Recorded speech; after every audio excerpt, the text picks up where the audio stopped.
Picture this. It's 1987 and there's a 21-year-old kid from Brooklyn who's making grown men question their life choices. Mike Tyson isn't just winning fights, he's ending conversations. First-round knockouts weren't just his specialty, they were his calling card. This is peak Iron Mike, when his name alone could make heavyweight contenders suddenly remember they had dentist appointments.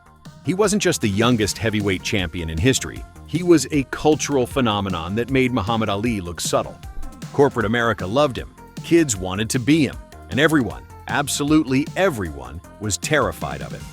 This is the story of how we built a monster, made him rich beyond imagination, then watched him lose it all.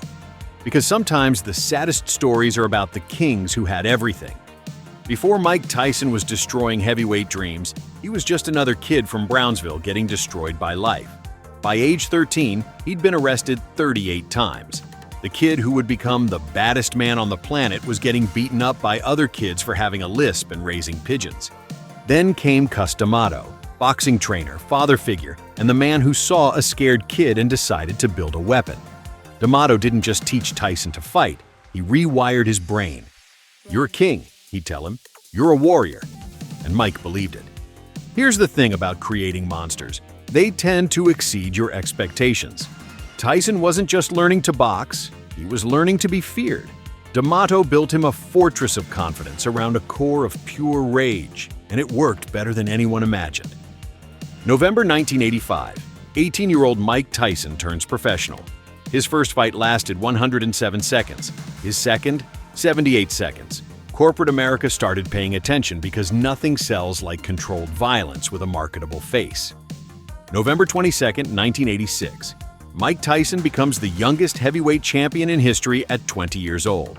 The kid from the projects was now the king of the world. And that's when everything started going perfectly wrong. 1987 to 1988, the Mike Tyson era. This wasn't just boxing dominance, this was cultural conquest. Tyson wasn't fighting opponents, he was demolishing the very concept of heavyweight competition. Corporate America didn't just embrace Tyson, they weaponized him. Pepsi put him in commercials because nothing says refreshing cola like a man who could literally punch you into next week. Eastman Kodak made him their spokesperson because apparently they wanted customers to associate film with potential brain damage. But the real genius move? Nintendo's Punch-Out! Mike Tyson became the final boss of childhood. An entire generation grew up thinking heavyweight boxing was about a scrappy underdog named Little Mac fighting a digital demigod. Tyson wasn't just famous, he was mythological. And the money? Oh, the money was stupid. $4.5 million on cars alone, $300,000 on watches, $100,000 a month on jewelry. The Bengal tigers weren't even the weirdest part. This was a guy who bought a 58-room mansion and filled it with the kind of stuff that makes hip-hop lyrics look conservative. He had multiple homes, each one more ridiculous than the last, because when you're making $30 million a fight, why not live like a deranged pharaoh? But here's the tragedy that was brewing. Cus D'Amato died in 1985, right as Tyson was becoming unstoppable. The man who built the monster wasn't there to control it. The father figure who taught him to be a warrior wasn't there to teach him to be a man. Enter Don King, promoter, manipulator, and the human embodiment of everything wrong with professional sports. If Cus D'Amato built Tyson a fortress, Don King built him a prison made of gold and bad decisions. King convinced Tyson that everyone was trying to steal from him, then proceeded to steal from him more effectively than anyone else. The irony was so thick, you could cut it with a contract clause. Tyson was making more money than ever, but his life was spinning out of control faster than a first-round knockout.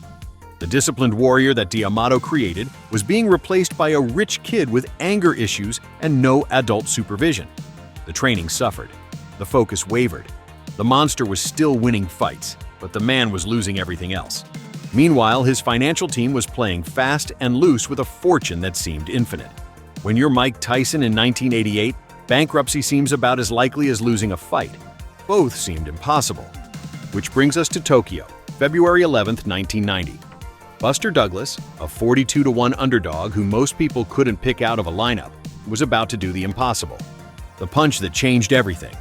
Buster Douglas didn't just knock out Mike Tyson. He knocked out the myth. The man who had been untouchable for 4 years was suddenly devastatingly human. The upset wasn't just sports history. It was the moment corporate America realized their golden boy had an off switch. The same companies that had built fortunes on his invincibility suddenly remembered they had other spokespeople. 3 years later, Tyson was in prison. The man who had conquered the heavyweight division was now wearing a number. Corporate endorsements? Gone. Training routine? Gone. The fortune that seemed infinite? Vanishing faster than his opponents used to. Prison Mike was different, reflective, reading philosophy, converting to Islam, talking about redemption. The monster was learning to be human again, but the world had moved on.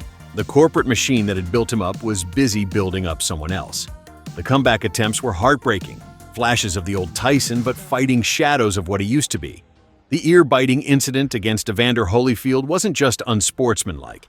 It was a man whose life had become a parody of itself. By 2003, Iron Mike was broke. $300 million. Gone. The kid who had owned Bengal tigers was now asking for loans. The man who had made corporate America billions had been abandoned by the same system that created him. Here's the thing about Mike Tyson's story. It's not really about boxing. It's about what happens when we create monsters for our entertainment, then abandon them when they stop being entertaining. The scared kid from Brooklyn who became the most feared man on earth is now in his 50s, talking about trauma and healing on podcasts. The man who once owned the world now grows mushrooms and talks about psychedelics.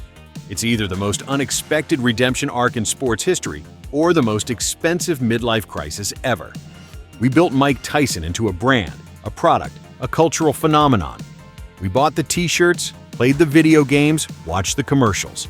We loved the monster we created, but we never loved the man inside it. The kid who had everything and lost it all is still here, still fighting, just not in the ring anymore. Maybe that's the real victory. The baddest man on the planet is now just a man, trying to be better than he was. And maybe that's the most impressive knockout of all, the one where he finally beat his own demons. Thanks for watching. If this story hit you like a Tyson uppercut, drop a comment, like, and subscribe for more knockout content.